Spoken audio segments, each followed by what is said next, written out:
Hey guys, welcome to our review of these, the new second generation of the AirPods Pro. Today we're going to be checking them out and see how they sound, how they are to use, and if I think you should get them. All of that's soon to come, but if you guys can please like and subscribe, that would really help me out as a small creator. I'm trying to get to 1,000 subscribers and everyone helps. And with all that out of the way, let's get into this.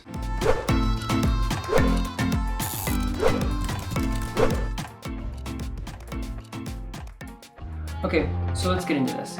So, the AirPods themselves have an extra hour of battery life over the original version, and the case itself comes with an extra 6 hours of battery life over the original version, which isn't surprising considering that it is a little bit bigger and a little bit heavier than the original version. But let's get into what really matters. How do they sound? And quite frankly, they sound amazing. They are way better than anything else I've used, except maybe the original AirPods. They do sound very similar, and I'm not going to say it's a great difference. It is very close, but they do sound a little bit better. I did side-by-side comparisons, and you can tell the difference, but just ever so just. So if you have the original version and you're just seeing if you should upgrade to the newer version, I'm not really sure. I did it for battery life because my original ones, I used them so much that their batteries started to die and they wouldn't even get more than 2 or 3 hours of charge on a single use. But if you had a perfectly functioning pair of AirPods, I don't think you should upgrade just for the sound quality. They do have some other features that we'll get into later though. But overall, they have very clear highs, they have a lot of bass, a little bit too much. My dad actually said they were a bit too bass heavy for his taste. And they've just got great dynamic range, and of course they have the transparency mode, which lets people talk to you through your headphones. It's basically as good as the old one, and then they also have noise cancelling. But with that, let's get into how they are used day to day. Quite frankly, they're amazing. They still have the ability to wirelessly charge, and now they can use the Apple Watch charger as well, which is nice.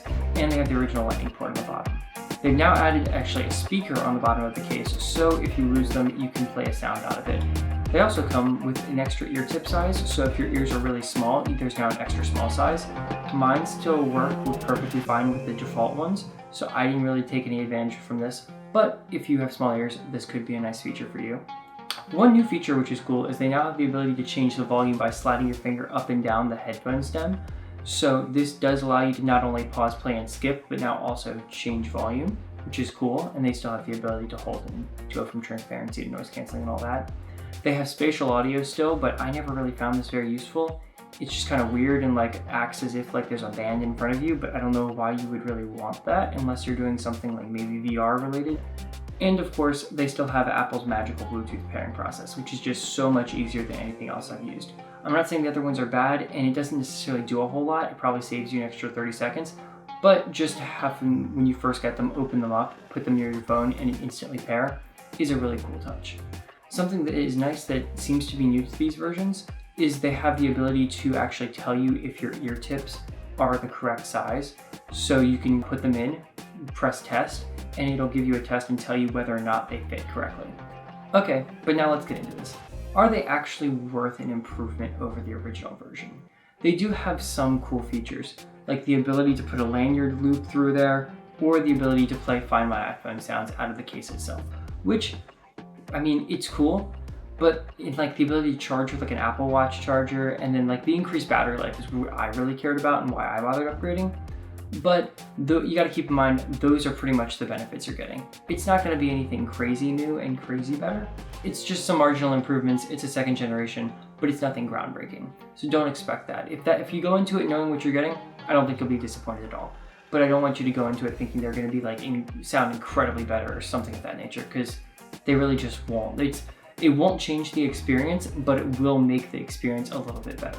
As for my overall recommendation, I think that if you want some new AirPods Pro and you have the money for it, I think you should go for it. If you already have an old generation that has perfectly fine batteries, I would hold off, but if you really want them, go for it, I guess. Unless you really want them or you're upgrading from something that is a significantly worse. So let's say maybe some normal AirPods or some of the JBL Live Pro 2s. I've got a review of those up too. But something of that nature that it's significantly disadvantaged, I really don't know if I would recommend. Unless you're doing that, I don't know if I would recommend. They're just not worth the marginal improvement over the original AirPod Pros, but that doesn't mean they're not incredible headphones. If you don't have anything and you're just in the market for some, I think that you definitely should pick some up. They're a great experience to use, and they work so seamlessly in Apple's ecosystem. Especially if you're already integrated into it, they will join in perfectly. If you're an Android person who uses a Windows PC though, you could do it. They are still an incredible audio experience, but it's just not nearly as seamless of an experience. So just keep that in mind when you use them. And with all that out of the way, thank you so much for watching. If you guys could please like and subscribe again, that'd really help me out as a small creator. And with all that out of the way, thank you so much for watching, and goodbye.